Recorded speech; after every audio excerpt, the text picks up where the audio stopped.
Welcome to the Pharmacy Quality Solutions Quality Corner Show, where we believe that quality measurement leads to better outcomes. Let us become your go-to source for all things related to quality and medication use in healthcare. We will hit on trending health topics as they relate to performance measurements and find common ground for payers and practitioners. We will discuss how the Equip platform can help you with your performance goals, and we will also make sure to keep you up to date on pharmacy quality news. So buckle up and put your thinking cap on. The Quality Corner Show starts now. Hello, Quality Corner Show listeners. This is your host, Nick Dorich, and we welcome you to Season 2, Episode 3 of the Quality Corner Show. You'll also note this is our third episode in our series on mental health and depression. This episode today is going to explore the topic of mental health first aid. If you haven't heard about mental health first aid previously, we're happy to be your introduction to the topic. It has only existed officially since 2000, and worldwide, there are more than 3 million trained in this area as of 2019. Speaking on behalf of myself, I have been familiar with this topic for a number of years, but haven't delved into it, and I am not trained or experienced in the practice myself. Therefore, we are bringing on a special guest today to help us explore the topic. And our introduction for today's guest, someone that will help us explore mental health first aid, is Dr. Katie Dollar. Katie, welcome to the Quality Corner Show. Hi, Nick. Thanks for having me. Katie, I want to hear from you. What's your background in pharmacy? What's a little bit of your experience? And then that'll help set the stage for our conversation today. So do you mind sharing about your career experience and what you do in pharmacy today? Absolutely. Well, I better start by saying I'm a proud Jayhawk and attended the University of Kansas for both my undergraduate and pharmacy school training. And ever since being exposed to pharmacy through a part-time job in high school, I've had a passion for the community side of patient care. The natural next step for me after pharmacy school was seeking out a residency position, and I applied for a community pharmacy PGY1 residency program. I was fortunate enough to match with the University of Kansas program in partnership with Ball's Food Stores, which is a regional grocery store chain in the Kansas City metropolitan area. During this residency program, I explored an interest that I had in mental health through my research project, and I also completed an 8-hour mental health first aid course.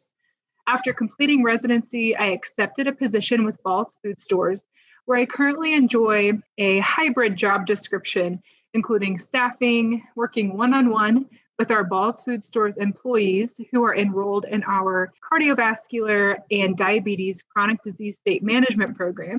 And I also coach our current PGY1 residents in some of their learning experiences. In addition to that, I really enjoy precepting our APPE pharmacy students who come to our community pharmacy practice site on rotation. Thank you, Katie. With that, we're going to go ahead and we're going to jump into today's topic, which again, I expect may be new for many of our listeners. So I'm excited for all of us to have the opportunity to learn. For today's conversation, Katie, let's start with the obvious questions. What exactly is mental health first aid? Where did it originate? And is this something that pharmacists can complete? Mental health first aid is a program that teaches trainees how to respond to individuals experiencing a mental health crisis. Trainees learn how to assess individuals for risk of suicide or self-harm, how to listen to these individuals non-judgmentally, how to give reassurance and information, and how to encourage appropriate professional help and appropriate self-help and other support strategies. During this course, trainees learn common signs and symptoms of mental illness, as well as how to speak to someone in a crisis and how to connect that person to professional help. Mental health first aid has been shown to increase mental health literacy among trainees and reduce stigma towards those experiencing mental illness. I was trained in the basic adult course, but additional courses have been developed with an emphasis on how to apply mental health first aid principles among groups like youths and teens, in the workplace, among older adults, and for use by fire and emergency medical services professionals, just to name a few. Mental health first aid was originally developed in Australia by a man named Anthony Jorm, who was a professor in mental health literacy, and a woman named Betty Kitchener, who is a nurse. And this husband-wife duo identified a need for a standardized approach to help someone experiencing untreated mental illness or a mental health crisis. Their goal was to create a response plan for a mental health emergency similar to CPR for a cardiopulmonary emergency. Since its unveiling in the early 2000s, like you said, mental health first aid has expanded far outside Australia to more than 25 countries. And last I checked, more than 2.5 million trainees in the United States alone.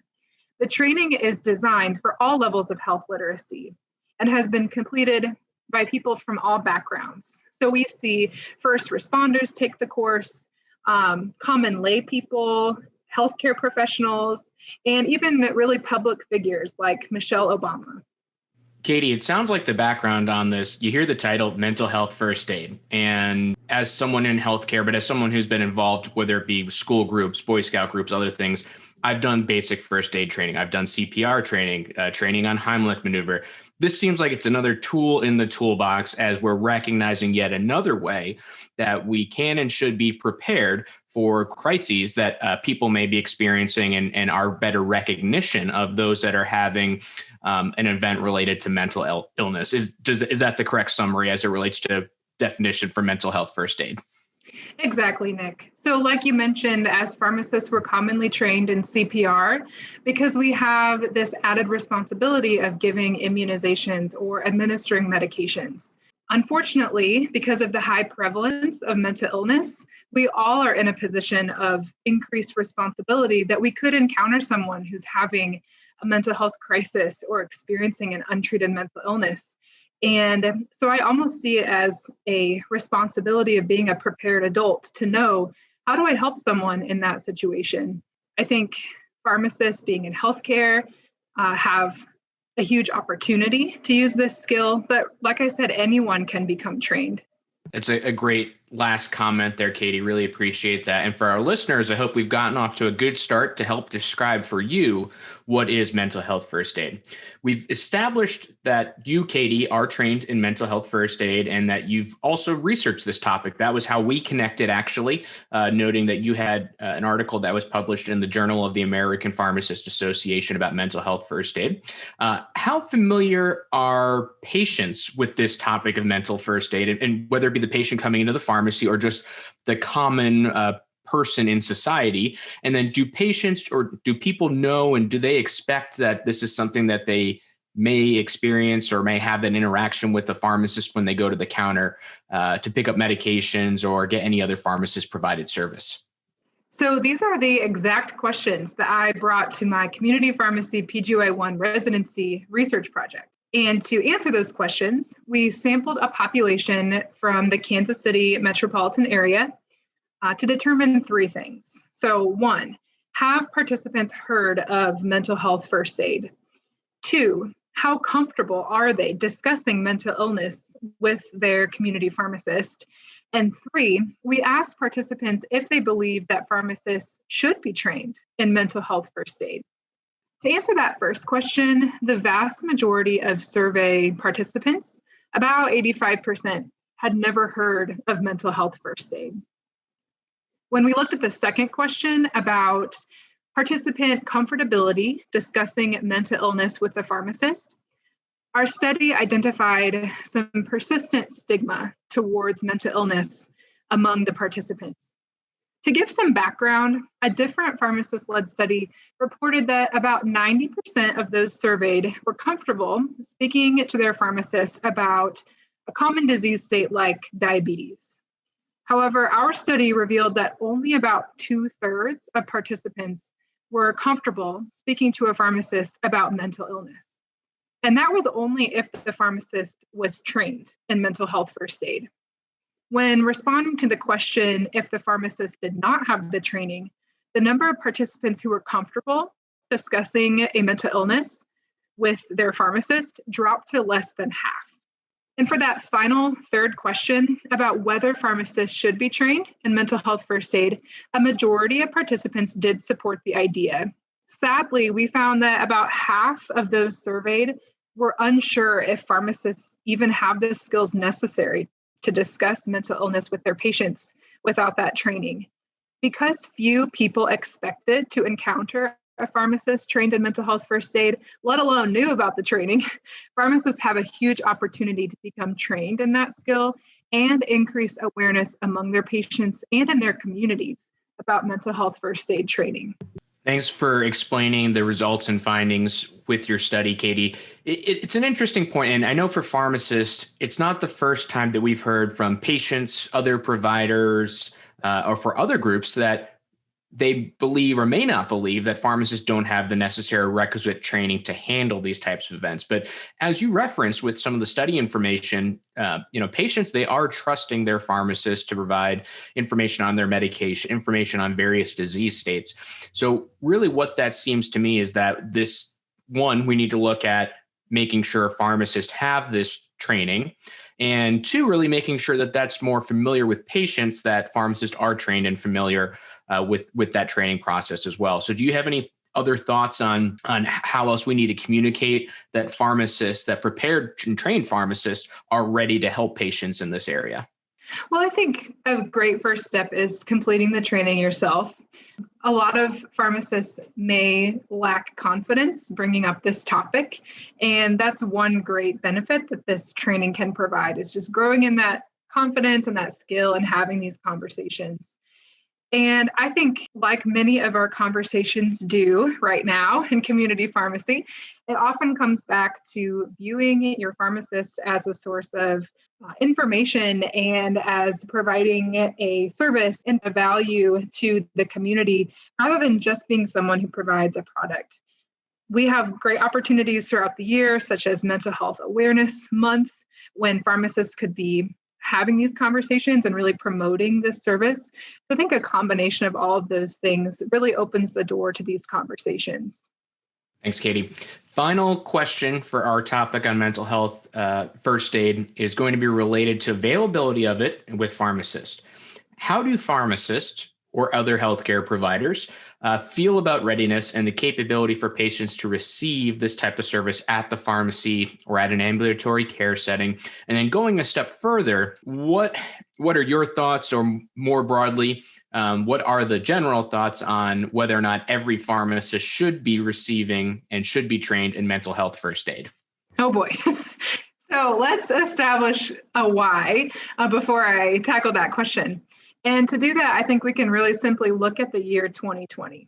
And we can see the benefit of having some additional training to equip pharmacists in their response to mental health crises. It's widely reported, we've all read the statistics from this year, that prescriptions for anti-anxiety and antidepressant medications have increased dramatically during the strain of the pandemic and civil unrest, just to name a few factors. In my practice alone, I have experienced more patients reporting symptoms of depression during our chronic disease state management visits. So to establish my why for every pharmacist should be trained in mental health first aid, for me personally, I know it has been extremely beneficial to have the conversational tools provided through mental health first aid to provide support and appropriate follow-up for these patients.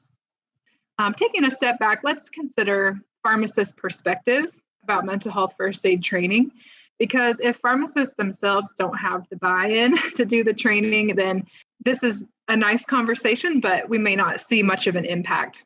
A previous survey of community pharmacists found that most pharmacists were unaware of mental health first aid, which is consistent with our findings, but most, about 87%, were willing to undergo the training if pharmacy continuing education credit was available. Along with endorsing mental health first aid by providing that continuing education credit, many have also argued for the expansion of mental health first aid training among pharmacists by including it in routine didactic coursework for Doctor of Pharmacy students. I think it's important to also discuss potential barriers preventing pharmacists from having meaningful engagement with their patients about mental illness. And we've touched on this briefly, but additional barriers include the intense pharmacist workload in the community setting with minimal time to devote to non-dispensing activities. Other barriers such as a lack of privacy in many community pharmacy designs and a hesitancy among pharmacists themselves to discuss mental illness with patients due to pharmacists' own negative stigma towards these disease states. I think in order to expand mental health care in the community pharmacy setting and to normalize it for our patients, each of these barriers has to be addressed. As I mentioned earlier, mental health first aid training has been shown to reduce that negative stigma among its trainees. So I believe that training all pharmacists in this skill is an essential first step. Workload and workspace industry barriers must also be addressed with policy changes to prioritize direct patient care and shift the community pharmacy model from a fee-for-product system to a fee-for-service system. And to do this, community pharmacists must be willing to advocate at a state and national level for these changes, including provider status. Katie, when we go through these questions with our guests, I'm always trying to absorb the information, the responses that are there, take a few notes. I think out my questions, what my response is going to be. And this is one where I'm pretty sure you and I could do a whole nother recording just on all the information that you shared. There's a whole lot to unpack there. We're going to try to keep this part simple. That's here. Your last comments about how we're providing or how we're presenting ourselves as pharmacy and the advancement that we need to have needs to be changed in workflow, technology, operations. You also mentioned having a space where the patient can have that privacy. This is now our third episode in this series.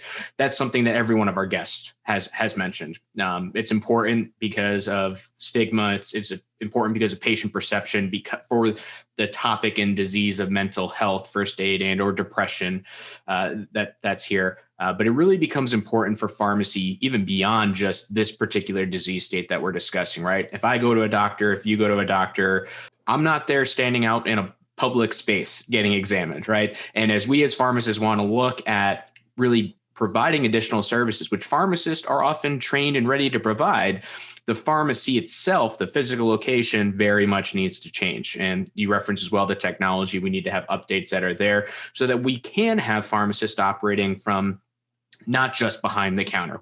We want the pharmacist actively treating patients. So I think that's a great point. The other part that I really want to comment on, and it took every fiber in my being to not stand up and give really a round of applause in your first comments about why this is important to do and how that's been reinforced for you in the year 2020. We know patients see their pharmacist more than they are seeing any other healthcare provider. That may be a little bit different in 2020 because of the pandemic that's there. But the use of medications that you referenced, it becomes increasingly important that pharmacists are able to have that conversation with the patients, provide the screenings around mental health and depression that's there. So I really appreciate your context in responding to the question and leading it off as such. When we look at preparing our questions for the guest, I always expect a good response. But that was one where that really, really hit home for me, and I hope it does for our audience as well. So if you're a pharmacist out there, whether you're in a chain community pharmacy setting, an independent community pharmacy setting, in an ambulatory care, inpatient, whatever it may be, I hope that response by Katie really reinforces and invigorates you into understanding why that mental health first aid training can be important for your work in the pharmacy. But Katie, I'll pitch it back to you just for a second here around another part of the question. We talked about it from the context of pharmacy, but is there other information or context on the importance of this as it may relate to just basic first aid training or CPR? There are numerous school groups that require those sort of things. Like I said, Boy Scouts, I know I've done in my past experience first aid CPR training as a requirement. Are we seeing mental health first aid being included into other programs? I realize this is a different question, not one that we gave you in advance, but hopefully you can share some light on this for our audience. Yeah, so that 2.5 million trainees mentioned earlier, that number has been really bolstered and increased by different stakeholders seeing this as a valuable thing to invest in. So we've had all the way from really large corporations to smaller businesses really see the value in this and incorporate it for their employees. That can be through a company's human resources department or training that's offered to help improve the workplace atmosphere and the well-being of employees. So some companies have really contributed to this movement by endorsing mental health first aid, bringing in a trainer, and training their staff. As I'm thinking our topics around for this podcast, we do focus on medication use. We do focus on quality. I'm excited for this recording because even as I think about it, I shamelessly plug our recordings with many of my friends, former colleagues, et cetera. And I think the content that you've provided here, while helpful for our pharmacist colleagues, it's applicable for everybody. And that makes me really excited actually to share this podcast. So I hope it is well received by many that are out there. But Katie. Sorry, I thought of one more thing. Oh yeah, please go ahead. If you want to, you don't have to. Thinking about mental health first aid, not as a healthcare professional, but just as a human being, I've also been so thankful to have this training. I know it has impacted how I interact with family members and friends who maybe before I wouldn't have picked up on cues that they were struggling with mental illness or there's an underlying disease that was impacting their quality of life. And this training not only helped me pick up on that a little more, but also provided some tools and resources to know how to support those people. Great last comment. I think especially important as the time that we're recording this podcast, it's around November, December 2020 holiday season. People may not be spending time with their friends and family in person like they would normally do physically in close proximity. But I still assume there's going to be a lot of video calls and other times opportunities to talk with people. So the importance of being trained so you can recognize and have those conversations with people around mental health first aid, really important. Katie, we've now finished our primary questions for the show. And for those that listen, you know that we always go back to our guests and explore some of their other passion or excitement in healthcare before we wrap up and close. So, Katie, your background, your training, you mentioned it does include experience as a community pharmacy resident.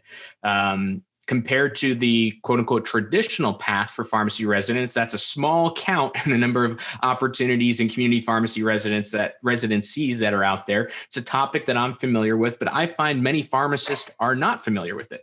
So do you mind sharing your career path?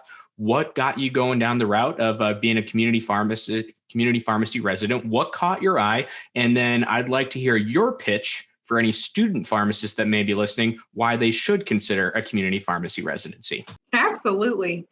I was personally a little late to the residency game, and I didn't actually commit to pursuing a residency until September of my P4 year of pharmacy school, which if there are any student listeners listening, that might give them anxiety to think I was a little late to getting my name in the hat and getting that ball rolling. But during that September month of my year of rotations, I was really challenged by my APPE preceptor to pursue a residency.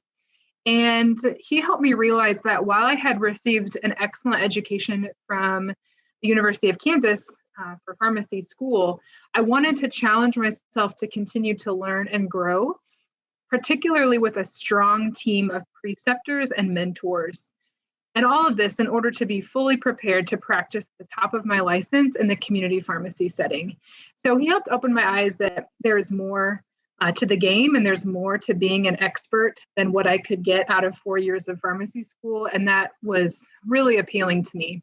I would encourage pharmacy students to strongly consider a community residency program if they have a passion for community pharmacy and if they long to see clinically minded pharmacists in the community setting working for better patient outcomes. I could talk about community residency all day long. I am biased, but I'm a huge fan. I'll cut myself short for the purposes of this podcast, but I'm always happy to have conversations on this topic. Your response, Katie, and your choice of words in some areas there may have been intentional, may have been unintentional. I have a fine-tuned ear for picking up play on words and puns. And normally the University of Kansas is known for its excellence in basketball. And I definitely noticed a few sports or themes or sport themed phrases that you included in there. I think the point you're making is that University of Kansas, yes, great in basketball, but also great if you're looking at a community pharmacy residency. Is that correct? It's just a win-win, Nick, all around. Excellent. Well, Katie, with that, and I do hope that some of our listeners do want to reach out to you, be it about the community pharmacy residency programs, in particular the one at the University of Kansas, or if they want to talk to you about your research or just familiarity with mental health first aid. Before we have you close out for the show, do you mind sharing where people can reach out to you if they'd like to get more information?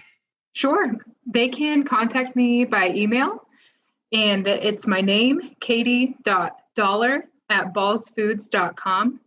Dollar like the money at ballsfoods.com. Katie, thanks for joining today's show and for informing our listeners about mental health first aid. This topic has been really a natural discussion, and it's been a seamless transition for the Quality Corner show as we help to explore mental health and how pharmacists can contribute to improving patient health outcomes for this disease state. It may be exploring some topics that are unfamiliar for our audience, and it's also being explored more broadly by our society at large. And while we are seeing transformation in pharmacy practice, hopefully this topic and this training becomes more commonplace. For those that are interested, there are a number of ways or places you can look at for training on mental health first aid. This would include looking towards your local schools, colleges, pharmacy associations. You can check out the Mental Health First Aid website. That's mentalhealthfirstaid.org to search for upcoming classes by locations or search for virtual classes. And then you can also, if you work for a larger organization, ask your human resources coordinator if your institution offers a mental health first aid training or would sponsor a training day for a group of employees. Yet again, as we're continuing our series on mental health, I would like to reference resources that are publicly available for mental health. This does include the crisis text line. And again, you can text hello to 741-741. This hotline is available 24 hours a day, 7 days a week throughout the United States. The crisis text line serves anyone in any type of crisis, connecting them with a crisis counselor who can provide support and information. Other options include the National Suicide Prevention Lifeline, and that's 800-273-8255, or chat with Lifeline at suicidepreventionlifeline.org/chat. Finally, physicians and other healthcare providers can get support by calling 1-888-409-0141. With that, I again appreciate you listening to the Quality Corner show. There is one final message from the PQS team. The Pharmacy Quality Solutions Quality Corner show has a request for you. Our goal is to spread the word about how quality measurement can help improve health outcomes, and we need your help in sharing this podcast to friends and colleagues in the healthcare industry. We also want you to provide feedback, ask us questions, and suggest health topics you'd like to see covered. If you are a health expert and you want to contribute to the show or even talk on the show, please contact us. You can email info@pharmacyquality.com. Let us know what is on your mind, what we can address, so that you are fully informed. We want you to be able to provide the best care for your patients and members, and we wish all of you listeners out there well.